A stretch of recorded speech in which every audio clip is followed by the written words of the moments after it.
मन में अपने लक्ष्य लिए, मंजिल अपनी प्रत्यक्ष लिए, हम निकल पड़े हैं प्रण करके, अपना तन मन अर्पण करके। जिद है एक सूर्य उगाना है, अंबर से ऊंचा जाना है, एक भारत भव्य बनाना है, एक भारत नया बनाना है।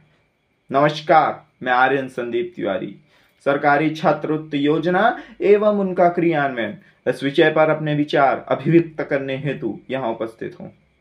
मान्यवर, जब भी शिक्षा की बात आती है तो बहुत से लोगों के मन में विचार आता है कि काल पढ़े सो आज पढ़, आज पढ़े सो अब पल में फीस बढ़ेगी, बहुरी पढ़ेगा कम। मान्यवर, देश का दूसरा सबसे बड़ा कर शिक्षा के नाम पे वसूला जा रहा है। ऐसे में बहुत से छात्र जो कि इस पैसे को भर नहीं सकते और बहुत से तो इस बोझ के तले शिक्षा से पूर्ण रूप से वंचित तक रह जाते हैं। ऐसे में सरकार अपना शिक्षा के प्रति दायित्व समझते हुए छात्रवृत्तियां निकालती है। ये छात्रवृत्तियां छात्र के अंधकार में जीवन में दीपक की ज्योति के समान कार्य करते हैं, जो कि छात्र की शिक्षा का खर्च देकर, उसके विद्यालय महाविद्यालयों का खर्च देकर, उसकी पुस्तकों का खर्च देकर और कभी कभी तो रहने व खाने तक का खर्च देकर उसकी सहायता करती हैं।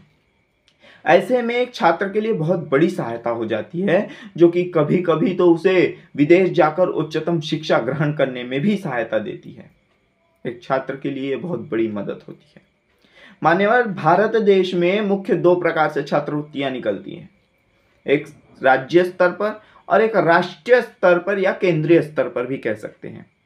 राज्य स्तर पर जो छात्रवृत्तियां निकलती हैं वो प्रत्येक राज्य की अलग अलग प्रकार की होती हैं और राज्य की आवेदन प्रक्रिया और ये सब राज्य के अपने अनुसार होती है।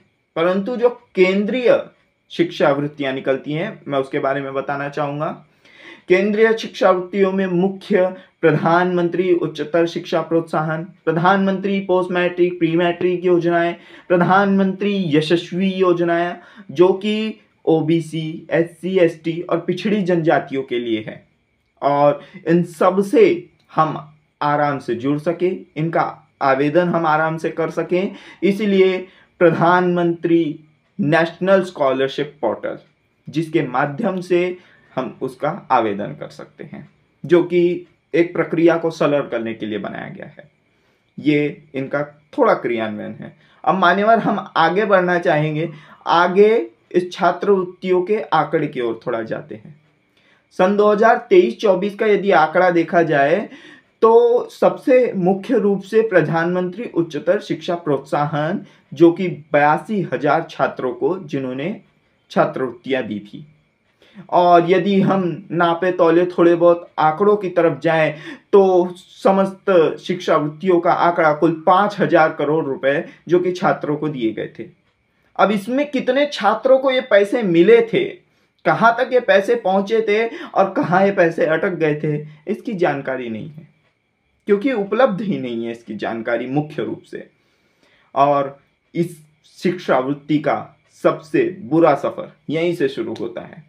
शिक्षा वृत्ति सुनने में बड़ी अच्छी लगी, परंतु शिक्षा वृत्ति के अभाव यहीं से शुरू होते हैं कि इन शिक्षा वृत्तियों के बहुत से छात्र जो कि जिन्हें आवश्यकता है वो इनका लाभ नहीं उठा सकते। इसके बहुत से कारण हैं।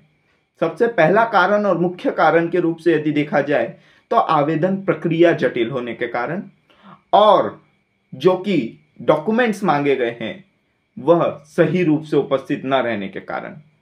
आज जो प्रमाण पत्र मांगे जा रहे हैं, जाति प्रमाण पत्र मांगा जा रहा है और आयकर प्रमाण पत्र मांगा जा रहा है, ऐसे बड़े बड़े प्रमाण पत्र बहुत से लोगों के पास उपस्थित नहीं है।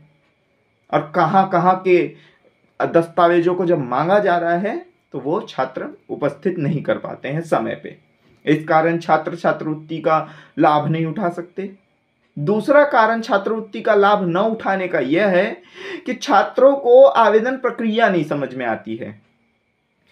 प्रमाण पत्र जिस पे लिखा है सब किस प्रकार से हमें आवेदन करना है वो क्षेत्रीय भाषा में भी उपलब्ध रहना चाहिए।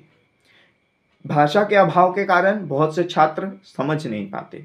और तीसरा, इंटरनेट की हर जगह उपलब्धि नहीं है और आज अधिकतर प्रक्रिया ऑनलाइन माध्यम से हो रही है। तो ऐसे में बहुत से छात्र इन कारणवश आज प्रक्रिया से विमुख होते जा रहे हैं। ये थी छात्रवृत्ति की बातें और क्रियान्वयन के विषय में मेरे ये विचार थे। मैं अब रखता हूं। बहुत बहुत धन्यवाद।